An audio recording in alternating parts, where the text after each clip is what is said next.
Hello, hello, hello, and welcome to another episode of Learn with Liz.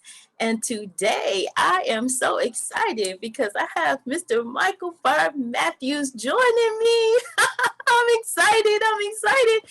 Before we get started, don't forget, like, share, and subscribe. Share this information with somebody else. Hello, Mr. Michael Bart Mathews. How are you today? Hello, Dr. Liz. I'm fantabulous, and it's a pleasure to be with you here today on this beautiful Thursday morning in the universe. Well, I am absolutely thrilled and excited. Let me tell y'all why I'm so excited. Mr. Michael Bart Mathews is my coach and my mentor, and I want to say my teacher, and I'm also happy to call him my friend. And so I'm excited today to have you here. And wow, we're just going to flip it over into your court. And can you just tell us a little bit about, who you are and why it's such a, well, I guess it would be for me to say why it's such a pleasure and honor to have you here today, but just let everybody know, who is Mr. Michael Bart Mathews? Well, thank you, Dr. Liz. My name is Michael Bart Mathews, and I am the co-founder of the Mathews Entrepreneur Group, along with my wife, Robbie Mathews, who is the president, and I am the CEO. I'm also the founder of another company, We Create Books. And with We Create Books, my team and I empower you to tell your story, to get your book out of your head, get it published, and get it read. So don't think local, think global. We do a plethora of other things like real estate investing, cryptocurrency investing, and helping people like Dr. Liz to become authors. And congratulations on your new authorship in your book. It's Smoothie Time. Dr. Liz Blanding did all of the work, and she was very coachable. So that's part of what my signature series is and my gold medal talent is, among all of the things that we do. Thank you, Dr. Liz. Awesome, awesome. And I cannot have a show without, or an episode without, just thanking Miss Robbie Bart Matthews, well, not Bart Matthews, but Miss Robbie Matthews for, for sharing you with us, upcoming authors, aspire authors, and to help get us to where, where we need to go, and I always have to throw in this little story about the cover, because she was so phenomenal with helping me to get. I talk about this, my original idea was to have fruit floating all through the air and bouncing and shooting out of cannons, with my creativity. And she said, how about we put them in the glass? And so putting them in the glass turned out a lot better than shooting fruit all over the place. So I'm so grateful for the team. But so for today, though, we are going to concentrate and focus on understanding the importance of relationship capital. And it's something that, I knew about it, but I didn't know how to categorize it. And I definitely didn't know how to, articulate it. So can you explain to us what the relationship capital is all about, and why that's such a key factor in growth, and what is that all about? Well, relations, because first of all, everyone has a story to tell, and you never judge a book by its cover, even though the cover of its Smoothie Time is an awesome cover, and you can judge that book by its cover because the content of the book is just as good as the cover on the outside. But in relationship capital building, you never judge a person by how they may look. And with that being said, a person who may look like they're down on their luck can be the next multimillionaire sitting on a bench, and they may not need nothing from you. But they're just sitting out there making a test to see who's going to treat them like a regular human being and win the prize that I want to give to that person who shows relationship capital that's above reproach, regardless of how a person looks. Just to give you one example. And number two is relationship capital should be something, well, how can I help and how can I serve? Rather than saying what's in it for me, to build the needed relationship capital to actually receive the gifts from the universe and your God and your spiritual creator that you particularly believe in. I'm not here to lead you one way or the other, but I am here to say that there's something bigger than you and bigger than me, meaning your internal guidance system, that aha moment of clarity. That little person sits on your shoulder, but maybe God just opening the door that you knocked on and showing you a vision of what can happen because of the right relationship capital and making the right contact with the right person at the right place at the right time for the right reasons. So those are all quick scenarios of the importance of why building relationship capital is so important, A, in your business life, and B, in your personal life. Dr. Liz? Absolutely, absolutely. And that I love what you said about how can I help and how can I serve, because that is exactly what I've experienced with, with working with you and, just putting it into focus. And your two books, which I absolutely keep right here on my shelf, which I'm going to pull out. The two that I keep, well, actually there's three of yours that I keep here right on my shelf because I think it's so. The third one is it's probably at home. I'm probably at home somewhere. But these the two that I have right here in front of me is the Finding Your Moment of Clarity. And as you can tell, when I read my books, I really read my books. So Finding Your Moment of Clarity. And also the other one that I have here right here is Harness the Power of Purpose. This one right here. And I think it's so important that we know that because we do have to come from a place of clarity. And then when the opportunities to meet someone such as yourself, it's a clear path. It's already kind of like, okay, this is the way that it's supposed to be. It was destiny. So I think those are important key points. And also when we talk about the relationship capital part, the integrity, and I say that every time I have the opportunity to speak with you because that's something that you walked out from day one. And that's something that I hold dear to my heart because finding somebody that is, that is real, that is true, that actually really believes in how can I help? How can I serve? People say it all day long, but to actually meet someone that's actually walking it out, that's amazing to me. And I thank you for that. Well, thank you, thank you. In the words of Earl Nightingale, we become what we think about. So whatever you think, Napoleon Hill, whatever the man of man can conceive and believe, it can achieve. So if you truly want to build the needed relationship capital that can propel you from where you are to where you want to be, because there's no I in team, and together everyone achieves more. And to have a team that's winning championships, that relationship capital on that team, from the owner of the team, from the coach of the team, from the assistant coach, from the water boy, to the scout, to the 15th man sitting on the end of the bench who never gets any time until they're up 40 points. He's still an integral part of the team. And that's part of what relationship capital is all about. If you look at your family as a team, you look at your tribe or community as a team, and you look at your business partners as a team. If you put all that into a crock pot and stir it all up, the word relationship capital is the secret sauce for making it all work. Wow, wow, I like that. I like that. You have a couple of poems that really resonated with me, and it was one of the ones that I read in Finding Your Moment of Clarity. I think that what can you tell us what interests you in poetry? Well, when I was a young man, I just used to see some nice looking young ladies when I was in grammar school. Love notes and not knowing they were love notes. And one of the ladies actually kept the poems. And 35 years later, I ran into her in Chicago and she told me, you used to can write when you was a kid, really good.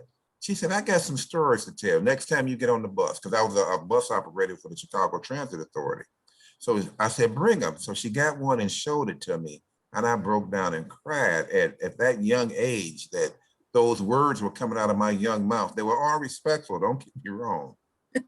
And just to continue that into my adult life, doing what I'm doing now with We Create Books, I had dismissed that because my real passion was becoming a professional basketball player and following that dream. So I put writing and poetry and all that aside just to achieve that dream. But then as I got older, one of my coaches, Dr. James Dentley, challenged me. He said, Mike, you and your wife do 100% of your all's businesses together. He says, there's nothing wrong with that because it keeps the relationship capital and the marriage together, but you have your own gold medal talent. You need your own business and she should too. 2 weeks later, I came back and I started We Create Books, something I had been doing all my life for free anyway. So this is a relationship capital tip for you listeners, a pro tip. If you want to go in business, look at something that you're already doing, something that you're passionate about, and you're already doing it for free. But that means if you're doing it for free, you're serving. How can I help? How can I serve? Remember that question? So if you're already doing it for free, you're already helping and you're already serving. So you've paid your dues back to the universe so far. So the universe will turn around and bless you if you can turn that passion into profit and start a business with something you already are currently doing. That is awesome. That's awesome because that is something that you taught me, as far as this smoothie time, creating smoothie recipes. And I love to help people and I love to see people turn their health around and reset their bodies. So, you taught me how to do something that I love, which I love to write. I've been writing, for years and years, but just to actually put it into print and to go through the whole steps of becoming a published author was such an amazing, incredible experience. And I'm so grateful because I tell the story about, I'd been writing before 95, 96, actually started writing journals and things when I was young or young girl. And then just kept putting my writings back on the shelf because I didn't feel that I could trust someone with it, because allegedly the story goes that, Forrest Gump's story, he didn't get all the monies that he could have gotten from it because he settled for a check with a few zeros on it. So when I met you and, you kind of walked me through and held my hand through the process, it was that doing something that you love and, and putting it out there so that it can help and it can actually serve others. So you actually walked me through that. So any aspiring, author, if you're looking to get your work actually, out of your head so that it can be read, right? I'm telling you, this is Right. the team that can do that for you. For me to feel, just a little secret, lean in. I had trust issues. And so, in my healing process, and me praying for help, you know, um, Mr. Michael Bart Mathews has been such a blessing and such a pleasure to work with, and just helping me to understand, because you know what, it's so important to have someone that has actually been through the process, that know the steps, to be able to mentor and coach you and help you to, pull out that gift that's already inside of you, and actually to help your voice to be heard. I think it was Lisa Nichols that said if our voices weren't meant to be heard, God wouldn't have given us volume in our voice. So, I just think that it's a wonderful, service that you provide, and I'm just excited to be one of the authors in your in your I guess say pipeline, or however you want to call it, or in your family, in your author family. I'm excited about that. I can't wait. I already got started on my next manuscript, because you've made it such a process that I know that it can happen from beginning to end. If it can happen for me, everybody, it can happen for any of you as well. You just have to lean in and be coachable, and work through the process. Well, thank you. I'm actually looking forward to working with you on your second book. You've told me a little bit about it. I'm very excited and enthused and waiting to I'm chomping at the bits to read it. So I can't wait. But it's okay if I share a quick story with you and our listeners? Oh, absolutely. Please do. My wife and I are staunch students of the Napoleon Hill Foundation, and we also traveled on the Think and Grow Rich tour that came through Chicago with Dr. James Dentley, Sir John Shen, and Sharon Lecter, just to name a few. But let me give you a little bit of background about that relationship capital. Now, Andrew Carnegie gave Napoleon Hill a challenge and said, are you willing to work for 20 years with no pay and learn from the best of the best and brightest minds in this era and come up with a book called Think and Grow Rich? He said yes. Now, in order for him to do that, he had to learn and understand and build relationship capital with people who were way over his league and his education and income. But that did not stop him. So 20 years later, the first Think and Grow Rich version came out. Now let's pass that on to Dr. Dennis Kimbrough. When Napoleon Hill passed on, he was writing a manuscript, Think and Grow Rich, A Black Choice, for African Americans and Black people all around the world.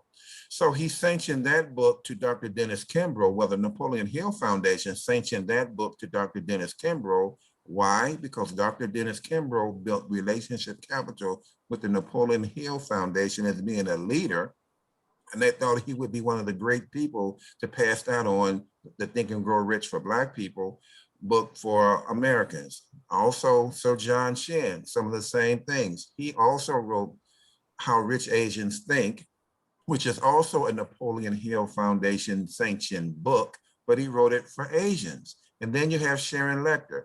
She wrote Think and Grow Rich for Women, who wrote Think and Grow Rich for Women, which is also a Napoleon Hill Foundation sanctioned books.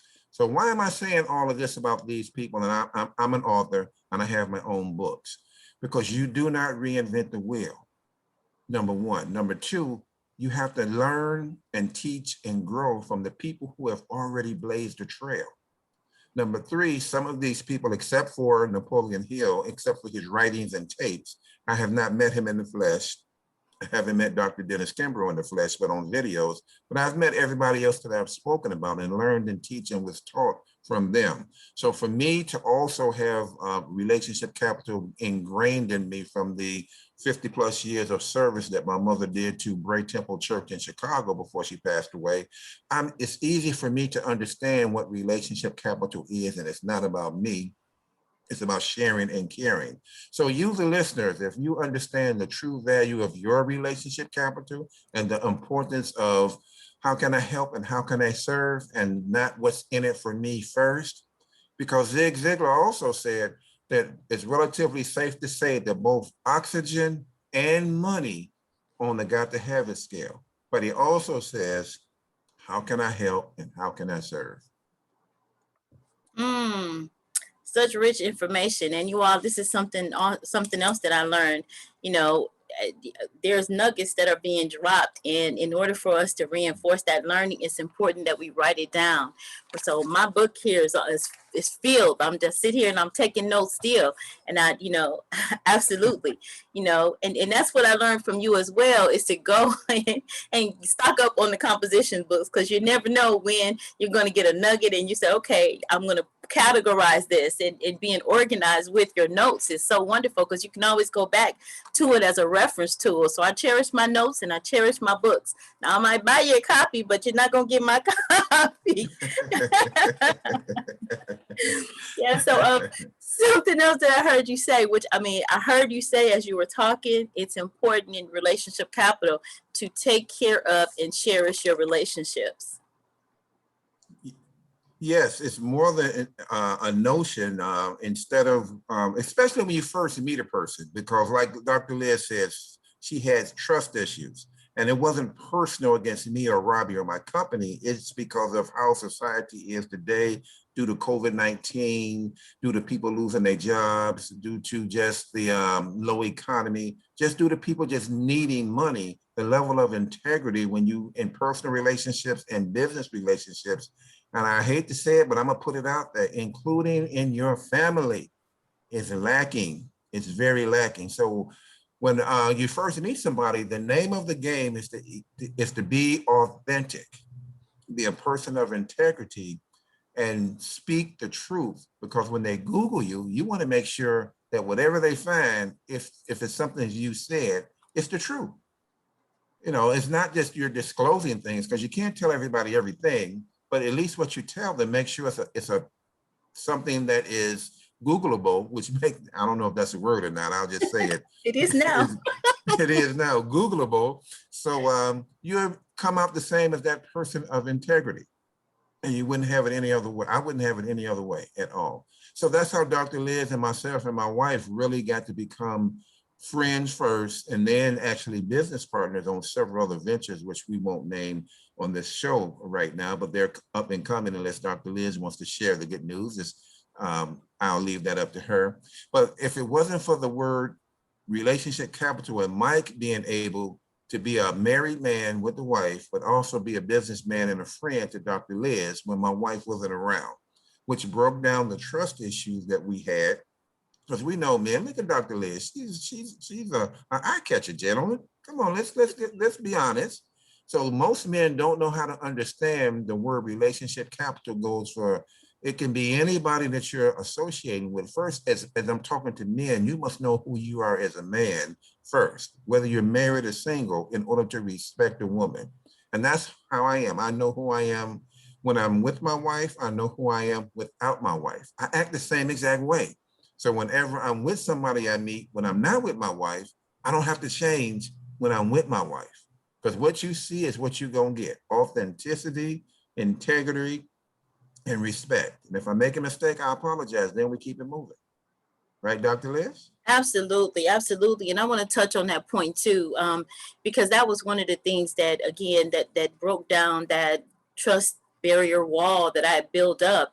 That was one of the things that made me say, here we go, and just be able to trust you with, my book, was because, I knew Miss Robbie Mathews before I even met her in person. And I just thought that was just so amazing and incredible. I have worked with several men in different industries, and this level of integrity that Mr. Michael Bart Mathews it displays, I've actually personally experienced it. So when I got to actually meet Ms. Robbie Mathews, it was like I already knew her because he had already done such a eloquent job of, of making sure that, that she was in a part of the mix, whether she was in person or whether she was not there. So I thought that was so admirable, and I respected him for that. And so, again, that is a way that you build up the relationship capital, because it's not always just what you say, but it's what you do. It's what your actions show. So that is one of the things that you look for when you're starting to build relationship capital with folks. So I think that's wonderful. So I take my hat off to you for that. Well, thank you.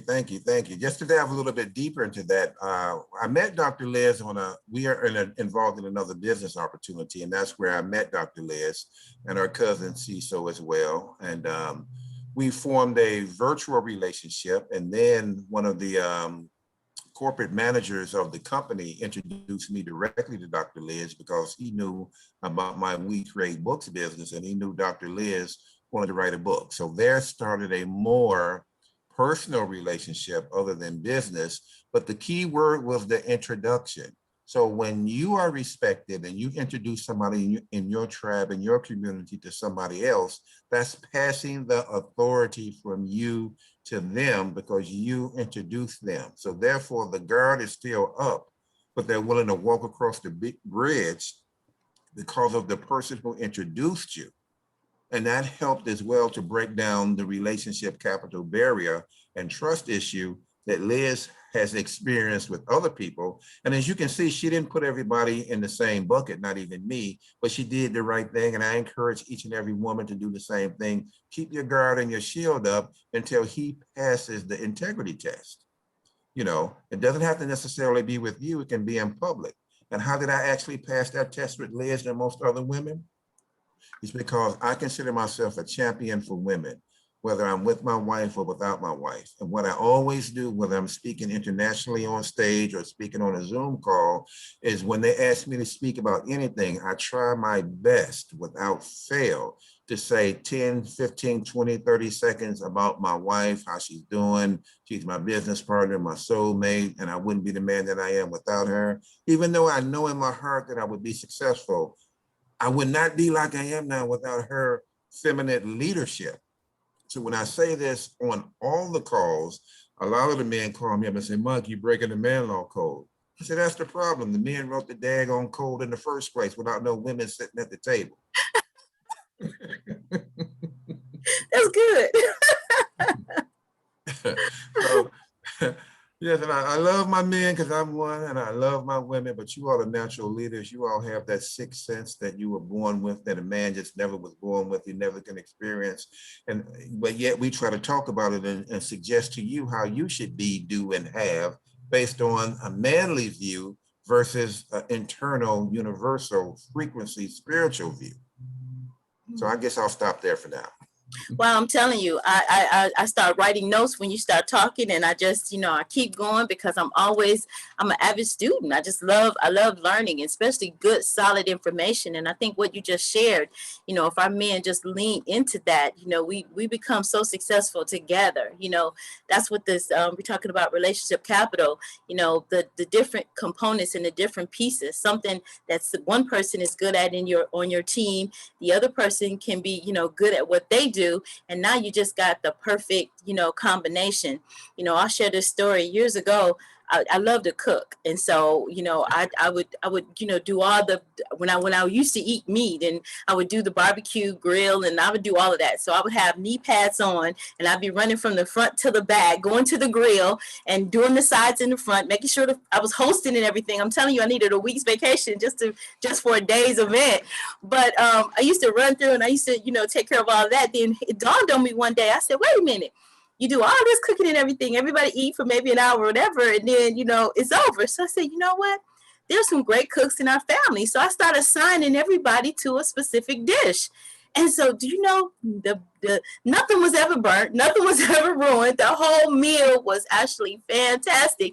And I thought, wow, as we were talking, that was us building that relationship capital, because each person stood in their own lane. If you did potato salad, well, go on and make a 5-pound thing of potato salad, or go on and you do your whatever you do best, bring it all to the table. And that's how that whole village of relationship capital works. Everybody's bringing what they bring to the table and do best, and now you have the perfect meal. Nobody is just wiped out tired afterwards. It's everybody working together.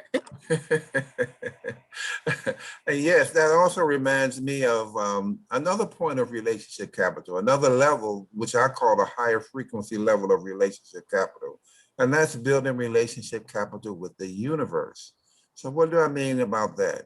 I mean, for you spiritual warriors, we say, knock and the door shall be open. Seek and ye shall find. Ask and it shall be given to you. So I mean, what you put in, you put out back to the universe. So if you put out garbage, you get garbage back in.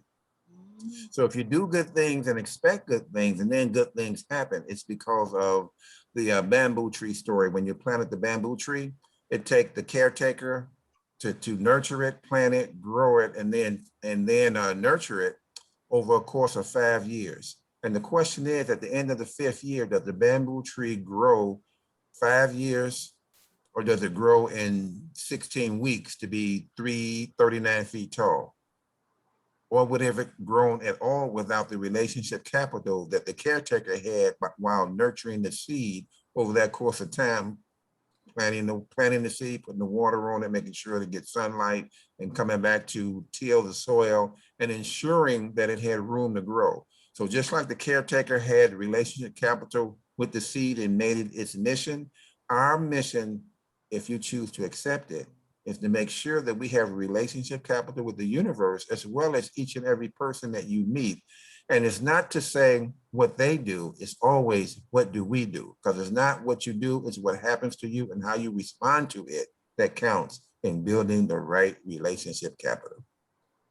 Wow, that was amazing. I'm telling you, I'm going to repeat, I'm going to review and take down the little notes that I missed. And I charge everybody else out there to do the same thing. So if you were to sum up, I mean, not that you haven't already, because you've given us so much, and I feel a little guilty asking you for anything more, but we're going to do it, right, everybody? What would you say, if you were to leave our audience with something today, what would you leave in their minds? Food for thought.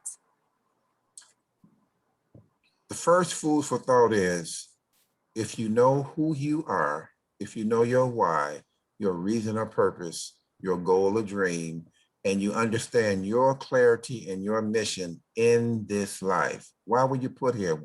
We didn't ask to come here, but yet we're here. So what is the mission between now and what legacy will you leave? And how will you accomplish that legacy? Through building the right relationship capital with people you know, and total strangers that you run into, because all of us are just one person away from that success. And what do I mean by success? Another quick story. One of my coaches, who Dr. James Dentley, he's opened up so many doors, not just to my wife and I, but to everybody who was in the tribal community. But a lot of people don't walk through the doors.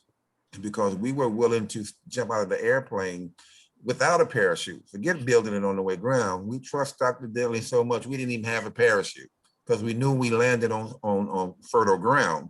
We were able to just go literally meet people like Wesley Snipes, who actually kissed my wife on the jaw. And I said, look, if you kiss my wife on the jaw again, you're going to make me a star on your next movie, partner. And we started laughing. It was no big deal. And Jeff Hoffman, who invented the kiosks at the airports, just to name a few people. And the only reason I'm saying these names is to let you know that I was not born from generational wealth. We came from the South Side of Chicago. And because of buying into not reinventing the wheel and being coachable. So I name these people because they're high-level coaches and they're pour into me like we're trying to pour into you about it's bigger than you. It's bigger than me. It's bigger than Dr. Liz. Find a mentor, find a coach, and get cracking. And I guess I have to share my mentor and my coach, but I'm not a selfish person, but sometimes it's hard to share. But I want to thank you for taking time out of your busy schedule to come and share some information and nuggets with us, and I want to definitely reinforce that, if you all out there are watching and, we all have a story, but if you're willing to get off the porch, then I'm going to put your company's information. We create books. I'm going to put that in the description box, so please be in contact with him, and he'll coach you and he actually holds your hand through the process. And I love that. And I love that it is your information, and it's just your information being shown on a big screen, if you will. So until next time, make sure that you like, share, and subscribe. And again, Mr. Mathews, I thank you for your time. This has been awesome. I can't wait. And you all, the best is yet to come. We're going to give you a little cliffhanger. He gave you one earlier, but the best is yet to come. Stay tuned and keep watching. Stay fearless and bye for now. Bye for now. Thank you, Dr. Liz. Thank you.